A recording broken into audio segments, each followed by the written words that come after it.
അതങ്ങ് എഴുതി കൊടുത്തേക്ക്. കൊന്നാലും ശരി, ഞാനത് എഴുതി തരില്ല.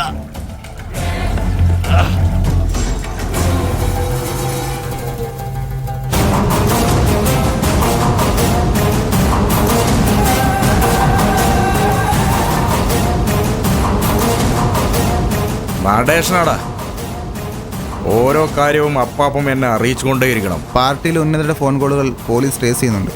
ഓക്കെ ഓക്കെ, എൻ്റെ നമ്പറിൽ വേണ്ട, ഈ നമ്പറിൽ വിളിച്ചാൽ മതി. ആരടാ? നമ്മുടെ പുതിയ എസ് ഐ സാറാ, ജെയിംസ്.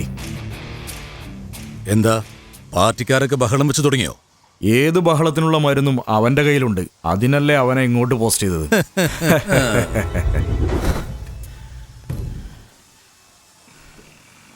എൻ്റെ ഫോൺ ഉപയോഗിച്ച് നിന്റെ കാര്യങ്ങൾ നേടുന്നത് ആണത്തമല്ല നടേശ.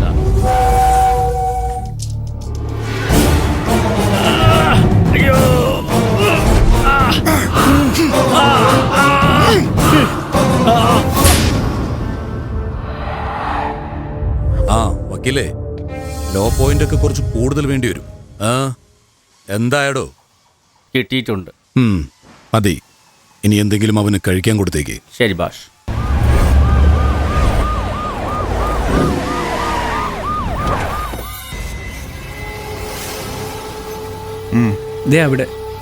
അവിടെയാണോ? അതെ.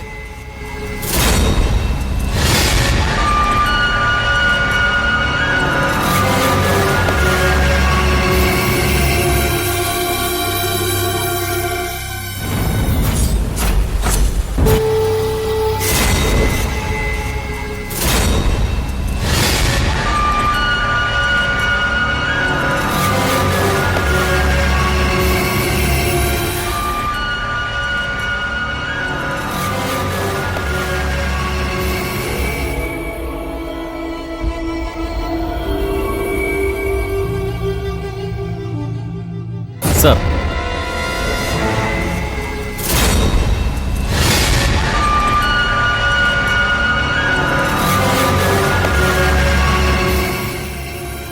പ്രതികൾ ഇങ്ങനെ ആത്മഹത്യ ചെയ്യാൻ തുടങ്ങിയാൽ നമ്മൾ ആരെ പിടിച്ച് കോടതിയിൽ കാണിക്കോടോ? KDP പാർട്ടി ചെയർമാൻ ജോർജ് മാത്യുവിന്റെ കൊലപാതകം പുതിയ വഴിത്തിരിവിലേക്ക്. അദ്ദേഹത്തിന്റെ ഡ്രൈവറും പിഐയുമായിരുന്ന ബാബു തങ്കമരത്തെ ഇന്ന് രാവിലെ നെടുങ്കയത്തെ ഒരു കുറ്റിക്കാട്ടിൽ ആത്മഹത്യ ചെയ്ത നിലയിൽ കണ്ടെത്തി. കൊല്ലപ്പെട്ട ജോർജ് മാത്യു ഉപയോഗിച്ചിരുന്ന ഇന്നോവ കാർ സംഭവ സ്ഥലത്ത് നിന്നും കണ്ടെടുത്തിട്ടുണ്ട്. പാർട്ടിക്കുള്ളിൽ നടന്ന ഈ 2 കൊലപാതകങ്ങളും തന്റെ അറിവോടെയാണെന്നുള്ളൊരു കുറിപ്പും പോലീസിന് ലഭിച്ചിട്ടുണ്ടത്രേ. ഇത് വലിയ ഞെട്ടലോടെയാണ് രാഷ്ട്രീയ ലോകം കാണുന്നത്. ബാബുവിന്റെ ആത്മഹത്യ കുറിപ്പിനെ കുറിച്ചൊന്ന് വിവരിക്കാമോ? നോ സോറി, എനിക്കിത് മേലുദ്യോഗസ്ഥരുമായി കൺസൾട്ട് ചെയ്തേ മതിയാവും. സമയമാകുമ്പോൾ നിങ്ങളെ അറിയിക്കുന്നതായിരിക്കും. It is serious matter. Okay sir, ഈ മേഡറിന് പിന്നിൽ മറ്റു പ്രതികൾ ആരെങ്കിലും? ബാബുവിന്റെ മരണത്തെക്കുറിച്ചുള്ള അന്വേഷണം ഊർജിതമാക്കിയിട്ടുണ്ട്.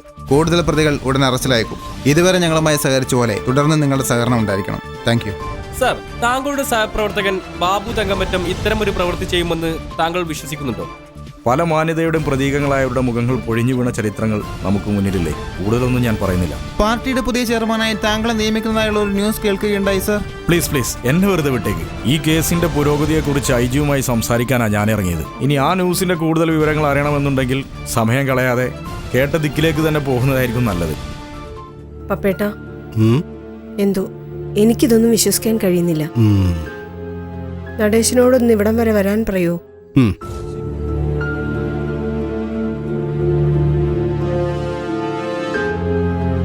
കേട്ടപ്പോൾ എനിക്കും ഒരു ഷോക്കായി പോയി.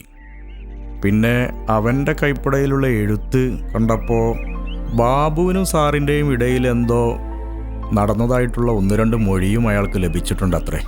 എന്തോ ആരോ എഴുതി കൊടുത്തത് ചെയ്യുന്നത് പോലെയാണ് എനിക്ക് തോന്നുന്നത്. ചേച്ചിക്ക് SI ജെയിംസിനെ കുറിച്ച് അറിയാഞ്ഞിട്ടാ. സസ്പെൻഷനിലായാലും അന്വേഷിച്ച കേസ് തീർപ്പാക്കിയിട്ടേ അയാൾ വെറുതെ ഇരിക്കൂ. പപ്പേട്ടൻ ഇതെപ്പോ എത്തി? രാവിലെ. നീ പറയുന്നത് അവക്ക് മനസ്സിലാവാഞ്ഞിട്ടല്ല. നമ്മളെ കണ്ണൂരുള്ള പാർട്ടി സെക്രട്ടറി ഒരു ആചാര്യല്ലേ, അദ്ദേഹത്തിൻ്റെ മോനൊരു പോലീസ് ഓഫീസറാ.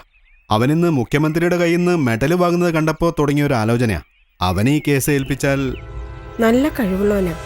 നമ്മുടെ IG അലക്സ് സാറുമായി നല്ല പരിചയമാണത്രേ. എനിക്ക് മനസ്സിലായില്ല പേര്. അത് ഞാനങ്ങ് മറന്നു. ഒരു DYSP-യാ. ചേച്ചി, കേസ് ഈ സിറ്റുവേഷനിൽ മുന്നോട്ട് പോകുന്ന സ്ഥിതിക്ക് പുതിയൊരാളെ വെച്ച് റീഓപ്പൺ ചെയ്യുക എന്ന് പറയുന്നത് അത് വലിയ പ്രശ്നമാവോ? ഇക്കാര്യം ഐ ജി സാറിനോടൊന്ന് സംസാരിച്ചാലോ? ജോർജേട്ടന്റെ കാര്യമാകുമ്പോൾ സാറ് കേൾക്കാതിരിക്കില്ല. ഒരു അപ്പോയിന്റ്മെന്റ് വാങ്ങിയെടുക്കണം. എൻ്റെ ഡ്രീം പ്രോജക്റ്റാണിത്. കറൻസിയുടെ പ്രശ്നവും പറഞ്ഞ് വർക്ക് ഡിലേ ചെയ്യരുത്. ഇല്ലടോ ശിവ, എങ്ങനെയുണ്ട് കളക്ഷനൊക്കെ? കളക്ഷനൊക്കെ വരുന്നു. നമ്മുടെ SI സാറല്ലേ വരുന്നത്.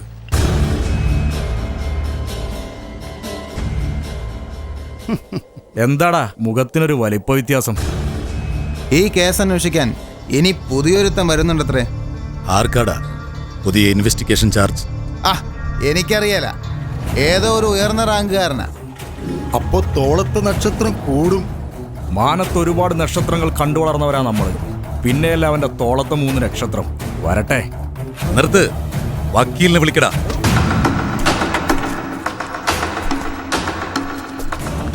ആളെ കിട്ടി. DYSP ഇമ്രാൻ. ഇമ്രാനോ? അവനെങ്ങനെ ഇവിടെ? കൊല്ലപ്പെട്ട ജോർജ് മാത്യുവും ഈ ഇമ്രാന്റെ തന്ത്രയും ക്ലോസ് ആണത്രേ. മേരിയുടെ റിക്വസ്റ്റിന്റെ പുറത്താ ഈ ആളെ മാറ്റിക്കൊണ്ടുള്ള ഇൻവെസ്റ്റിഗേഷൻ.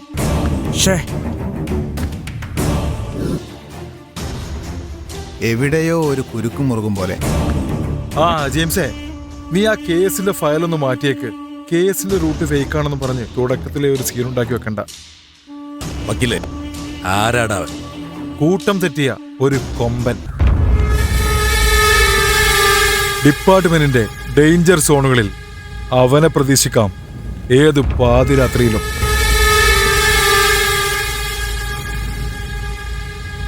ശിവ, ഇവിടെ വന്നവരെക്കാളും ഇച്ചിരി തൊലിക്കട്ടി കൂടിയ ഇനമാ ഇനി വരാൻ പോകുന്നവന്.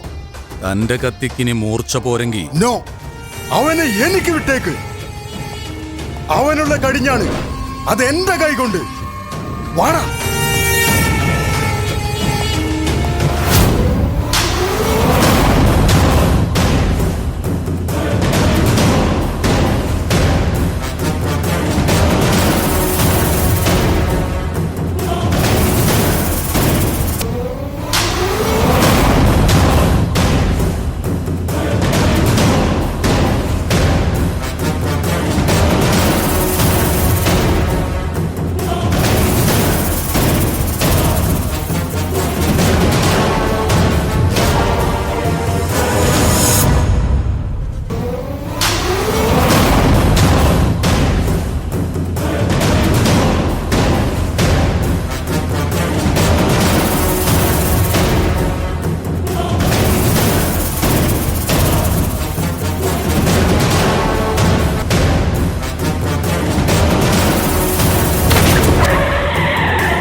സാർ പ്ലീസ്, എന്താ ഇതിൻ്റെയൊക്കെ അർത്ഥം? തോളത്ത് സ്റ്റാറിന്റെ എണ്ണം കുറഞ്ഞതിന്റെ പേരിലാണോ ഞങ്ങൾ എങ്ങനെയിട്ട് തട്ടിക്കളിക്കുന്നത്? What you mean? Come strike the point. Sir, ആദ്യം സ്ഥലം SI കൊണ്ട് അന്വേഷിപ്പിക്കുന്നു. എവിഡൻസ് ആയി വല്ല തുമ്പോ തുരുമ്പോ കിട്ടിത്തുടങ്ങുമ്പോഴേക്കും മുകളിൽ നിന്ന് ഉയർന്ന റാങ്കുകാർ വരും. പിന്നെ എന്നാത്തിനാ സാറേ പോലീസുകാരാന്ന് പറഞ്ഞ കുറെ എണ്ണം ഇവിടെ തൊപ്പിയും വെച്ചോണ്ടിരിക്കുന്നേ? വല്ല വിവറേജോ മറ്റോ തുടങ്ങിയ പോലെ. Mind your words. തന്റെ കവല പ്രസംഗം പറയാനുള്ള വേദിയല്ലേ ഇത്? Get out. SI James. He is very bold and energetic. I like him. നല്ല ആർജവമുള്ള കൂട്ടത്തിലാണെന്ന് തോന്നുന്നു. ആർജവം അതിവിടെയല്ല, ഇൻവെസ്റ്റിഗേഷനിൽ കാണിക്കണമായിരുന്നു. അല്ലേലും അവനിച്ചിരി മൂപ്പ് കൂടുതലാ. 6 മാസം സസ്പെൻഷനിലായിരുന്നു, കാരണം കൂടാതെ താടി വെച്ചതിന്. എന്നിട്ടിപ്പോൾ തിരിച്ചു കയറിയതോ ആ തെറ്റ് തിരുത്തിയിട്ടല്ല, പകരം താടിക്കുള്ളൊരു ഡോക്ടർ സർട്ടിഫിക്കറ്റുമായി. ഈ സിറ്റിയിൽ നടന്ന അവസാന 3 മർഡറുകളും വിരൽ ചൂണ്ടുന്നത് ഒരേ പോയിന്റിലേക്കാണ്. That Kerala democratic people party. അറിയാം സർ. ഇതിന്റെ പിന്നിൽ ആരായിരുന്നാലും we shall never let them go. Sir, do you want any assistance, help? Face to face മുട്ടാൻ ഗഡ്സ് ഉള്ളവരുണ്ടെങ്കിൽ മാത്രം. അല്ലാതെ അരപ്പട്ടയിലിരിക്കുന്ന ഗണ്ണിന്റെ ധൈര്യത്തിൽ ഷൈൻ ചെയ്യുന്ന ഒരുത്തന്റെ ഹെൽപ്പും ഇമ്രാന് വേണ്ട sir. Then as you like. പിന്നെ ഇൻവെസ്റ്റിഗേഷൻ ചാർജ് തനിക്കാണെന്ന് കരുതി സംശയമുള്ളവരെല്ലാം പിടിച്ചങ്ങ് പെരുമാറിക്കളയരുത്. നോ സർ, അക്കാര്യത്തിൽ മുമ്പ് ഞാൻ വലിയ ലാവിഷായിരുന്നു. ഇപ്പോഴൊരു വലിയ പിശുക്കനാണ്. ബട്ട് ആവശ്യമുള്ളവർക്ക് മാത്രം. അവിടെ പിശുക്കില്ല താൻ. പറഞ്ഞോ സർ.